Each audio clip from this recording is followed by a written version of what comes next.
the monitor and manage their emotions approach. Hi guys, my name's Deepak Shukla, founder at Pearl Lemon Sales. We're a sales training and development agency based in the UK as well as the USA and serving clients worldwide.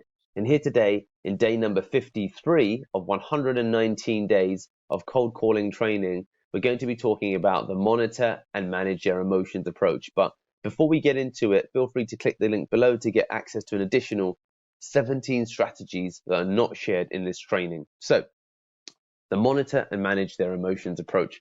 Fundamentally, whilst the prospect is talking, you've got to pay attention, monitor and manage the emotions of the call. This is to be measured, of course, verbally through the words they actually say, which is I think self-evident. But you've also got to listen for their tone. Okay, you've got to listen for their tone. So, and you've got to answer their tone more than their words. Okay, and that's the key difference here. That it's somebody's tone that is important. So for example, me saying "Can I help?" versus "Can I help?" are such different things. Can I help? Can I help?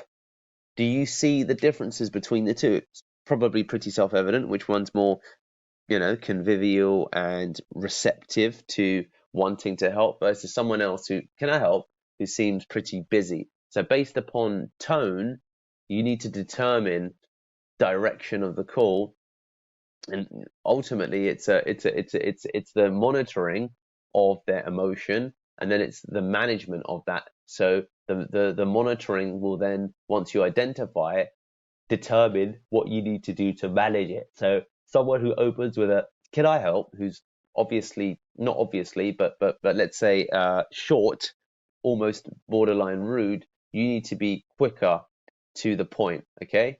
And that's going to generally fare you well.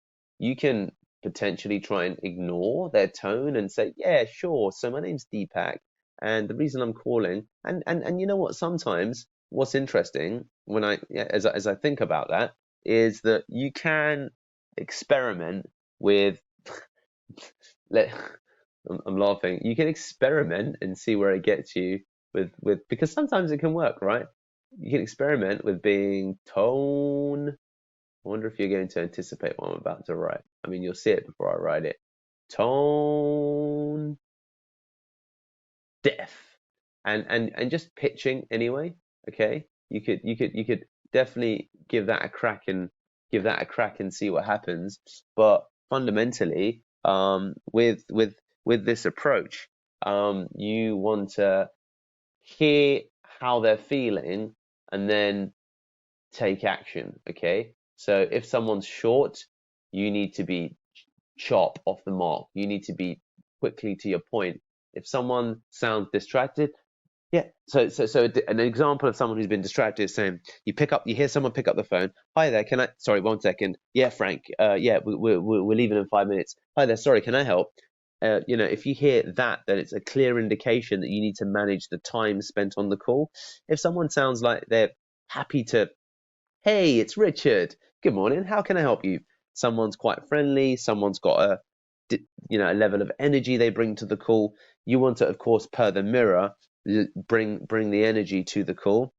If, for example, someone, when you're listening, sighs, okay. So if you hear them sigh,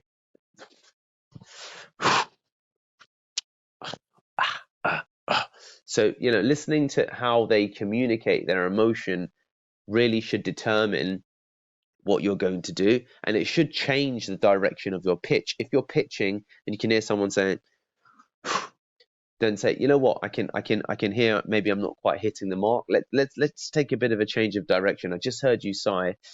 Is it that maybe the pitch isn't quite strong enough for you?" You can turn it on its head. You can ask a question about determining the nature of what their sigh or what their sound means. And there's absolutely nothing wrong with that, as long as you ask in an earnest way.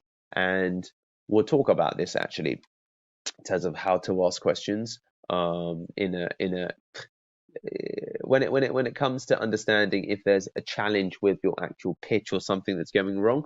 So I think that just being mindful of an emotion that's demonstrated through, of course, what someone says, whether they interrupt you. I'm not sure. I don't understand. I'm not quite. I don't think this is for me. This is a bit annoying. I'm a bit frustrated. Easy examples of monitoring emotion, but then really it's the I'm not sure if this is for me. Thoughtfulness is demonstrated there. I I don't know. This one is perhaps not confusion, but thoughtfulness, like a weighing up of options. So basically getting your ear attuned to words in combination with emotions and the innumerable variations around it going to fare you well. There'll be obvious ones to pick out, but there'll also be little smaller ones that are hidden throughout the call. And the better you get at raising your level of active listening to really pay attention to some of the things that are being said as well as not said through tone as well as voice, and sometimes as well as silence. If you're pitching, and someone hasn't said a word, are they still listening? Where are they? So thinking about all of these elements are going to definitely help you improve the outcome of your call. Remember, we've got 17 gated strategies just waiting for you. All you need to do is bing, subscribe, as well as click the link in the description below to get access to those 17. Get some.